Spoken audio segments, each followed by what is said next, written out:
When I was first getting started at Amazon, I was working at a bank, and during my lunch breaks, a lot of times I would go to the closest Walmart to me and just scan their clearance section. And I remember the first time I was able to find products that we're going to be talking about today, because even though I went to go scan clearance, I love to fish, so I just went to go check out the fishing section and noticed a lot of prices were really low. Since I was already scanning, I was like, it wouldn't hurt to just pick up my phone and start scanning to see if these were really profitable, and I found out that some items that were just normal retail price, I could sell on Amazon and make over 100% return on investment. And that was just the start of me scanning more and more regular retail price items and finding thousands in profit for my Amazon business. To be totally honest, I was planning on shooting this in the van last night, but since we're doing a video every day and I'm literally shooting this the day that it's uploaded, Chris is still sleeping, so this is our setup that we're working with, so things might get a little weird. This is my inventory lab page showing my profits on a per ASIN basis. I did blur out which products they were and where I got them from, obviously, but I think that's like the first time that I've ever done this on the channel. If I was a little smarter, I'd probably do it more. And these are just my top 4, and my revenue from each of them is over $1,700, with most of them being in the 2000s, and my profit is over $500 each. They all cost less than $15 each too,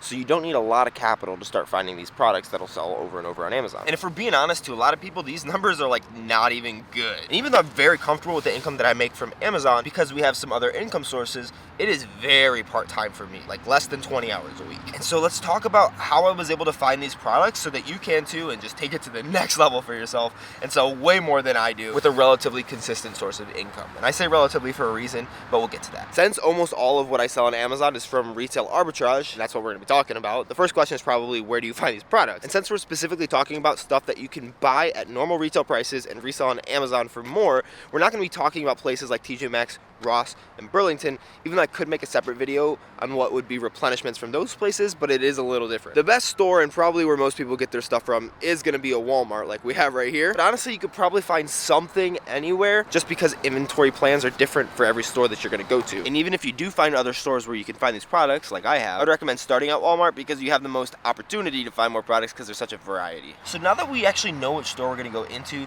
my recommendation is to start by looking in the aisles that you're already just personally interested in. I get comments a lot where people are a little bit frustrated that they're not making enough sales, or they're not finding enough inventory.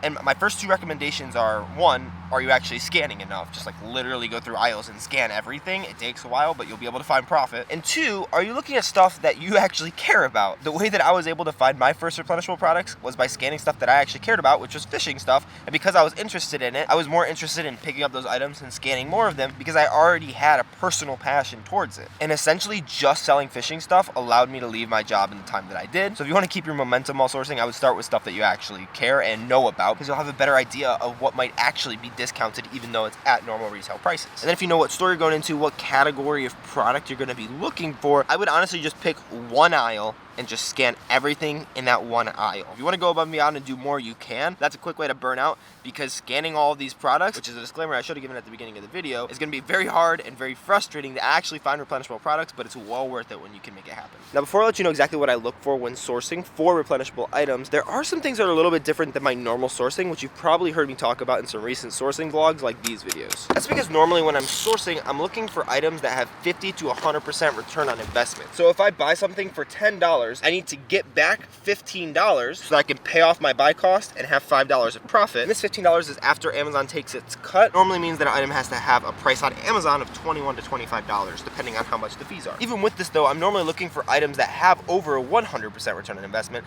That's because when I'm finding new items, I'm taking a little bit bigger of a gamble. Whereas with replenishables, I don't need to have that high of a return on investment because I'm very confident, based on history, that it's gonna sell. So with normal products, I'm looking for 50 to 100% ROI, and instead of normal, I could honestly just say new. And with replenishables, which we in the business just like to call replens because it makes life easier, but I think it sounds kind of silly, so I don't know which I'm gonna keep calling it. I'm okay going down to like 25 to 30% ROI, because even if I'm buying something for $4 and only getting back $5, so my profit is $1, if I have the capital or know that it'll sell fast enough to get the money back to pay off my credit card, why would I pass up on making that dollar if it's pretty much guaranteed? And I say pretty much because it's something that we're still getting to in the end of the video. But I don't always look for replenishables. If I'm a little bit tighter on money, I'll still stick to trying to find 50 to 100% return on investment items, whether that's new items or replens. I don't know, I don't like saying that, because the higher ROI you can get, the faster you can build up your business. But if you have money, some ROI is better than no ROI. So with all that covered, let's actually look at an example of something that I sold that used to be very profitable for me, but now isn't anymore, and we'll talk about why that is. But it's this crappie tackle box right here. Since I'm at Walmart, I actually looked to see if they had any in stock here, and it didn't show it online, so I was hoping I can get a physical example, but I'm not buying this product anymore. And we'll talk about why. Let's actually go over my history with this product, how often I sold it, and all of the orders. So you can see basically my whole thought process throughout my time buying and selling it. The first time that we purchased it was December 14th, 2020. And we bought it for $11.70, but we only bought one. This is because I initially wanted to test the product because I didn't know if it would be good or not. So I bought the one and shipped it in, and it sold pretty quickly. And so I actually bought 4 more of them on January 19th. Those ones I think might have taken a while to sell, or maybe I just wasn't actually looking at the product. But I found it at a cheaper price, and I bought 4 more here, which sold, and then 8 more here. My last purchase was in July 29th, where I bought 5 more, and I ended up just selling out recently, which we'll see, because let's take a look at all of the actual sales of the product. So the first time I bought it was December 14th, and we'll see my first sale was the 29th, so pretty quickly when it got in. It sold for a really good price, $34.96, which because I bought it for $11.70 made me $14. So it was 130% return on investment pretty much. And then after I shipped it in, the price totally dropped, and I was waiting for the price to come back up because I'd seen the price drop on similar items to this, and then they came back up later. But eventually I decided to just match their prices because I had 4 of them in my inventory, and I realized that even though I started selling it for $22.64, I was still making $4 of profit, which is 35%. And they kept selling March 1st, March 5th, March 9th, and they kept selling at that same price until more people got on the listing and it dropped down a little bit more, and the price just kept going down a little bit through May and June, and then nothing sold after June because of something that Amazon did that we'll talk about in a second, and it wasn't even them getting on the listing. $21.64 was what I sold it for, and then recently when we shot this video over there, I actually had to liquidate a lot of that inventory, and I was doing that process with this, and so I started selling for $15.56, where I would lose $1, but I would get that money back so I can go spend it again. So I was still getting back $9 from Amazon, and at the very low, I sold it for $15, which lost me about $1.50 per item. And honestly, this teaches me pretty much everything that I need to know about replenishables, and so let me share all of that with you, and I think there's 6 or 7 different things. The first thing that you need to know is that you need to test products first, specifically when you're doing a lot of replenishables. That doesn't mean not sending in a ton, but it doesn't mean buying them all out, because if you can find them all over the place, you don't want to just buy them all and then realize that you either aren't going to get the buy box or it was overall a bad buy. When you're in the store and you're scanning and you find something that looks really profitable, oftentimes, since other people know about this, there will be a lot of sellers on the listing, and so you want to make sure that you can get your share of the buy box. If I know that I can find it over and over and over again, I'll normally buy like 2 or 3 of them just to see if I'll get that buy box rotation. But if you have a decent amount of capital and are really confident in the product, there's a couple different ways that you can actually... Why is there a plane? We're in like small town North Carolina. There are 2 different ways that you can actually estimate the number of sales that you might be able to get on the product. The first way is a little bit harder when you're doing retail arbitrage because you need access to a website, but there is a website called AMZ Scout, and I just look up AMZ Scout Estimator, and right down here, free Amazon Sales Estimator tool. And so you would choose the country, select the category, and we're gonna go to sports and outdoors because we're just gonna use that crappie tackle box as an example. Enter the sales rank value, 471334, and it's gonna calculate that it sells 1 time per month. But I don't necessarily know if that's true, and sometimes when you get in like those higher ranks, it can be a little off. And so the second way to check it is manually, which is what I normally end up doing, especially because I do retail arbitrage. And for this, you either need Keepa or Scout IQ. Keepa is a more robust version of Keepa, obviously. Scout IQ just has access to the chart, but that's all we need access to for this step. So I just searched up the product here on Scout IQ. If we click on it, we'll be able to click on this little thing for the Keepa chart, and we'll see that even though AMZ Scout said it only sold once, all these little dips are times that it sold. So it sold once, 2, 3, 4, probably about 28 times in these last 6 months, which if we average it out is about 4.5 times per month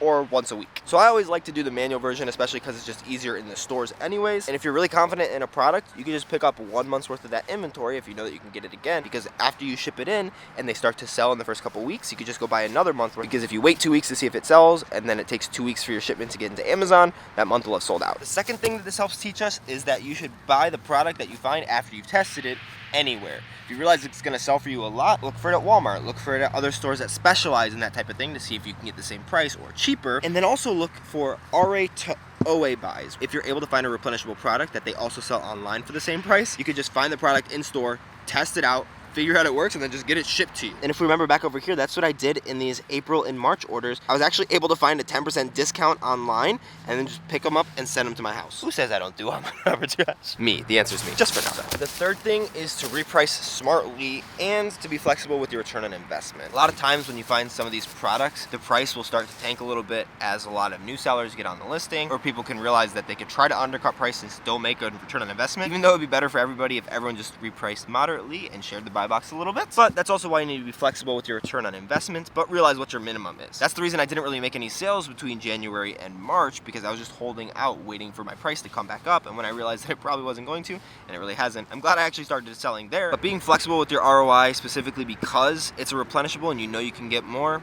is a good thing if you have the money to be able to do that. But just know where your base is, because I shouldn't want to spend $4 to make 50 cents. That wouldn't be very smart. The fourth thing is the reason that this product isn't really profitable anymore and why the sales dropped dramatically, and it's because of Amazon quote-unquote fair pricing. They're changing their algorithm for what they think fair pricing is all the time, and they've recently started including pricing from other retailers or other places like Walmart. And so because you could buy this thing at Walmart for like $11, they're saying that you won't be able to get the buy box if you don't sell it for $11, which is why even though there's a listing right now for it, you have to click in to see all buying options, and then you'll get all the people who are actually on the listing. And so just know that that's something that might happen to your item, so don't bank on any one item. Always try to diversify and have a lot of different inventory, because if something stops selling, that won't kill your business. The fifth thing that this shows us is that you should always be checking and rechecking whether or not something is profitable when you're in the store. It only takes a couple seconds to do, and there's been times when I put Replens in my cart, and then I go to check them right before I check out and realize, ooh, this actually isn't profitable anymore because too many people got on the listing, people are trying to undercut prices.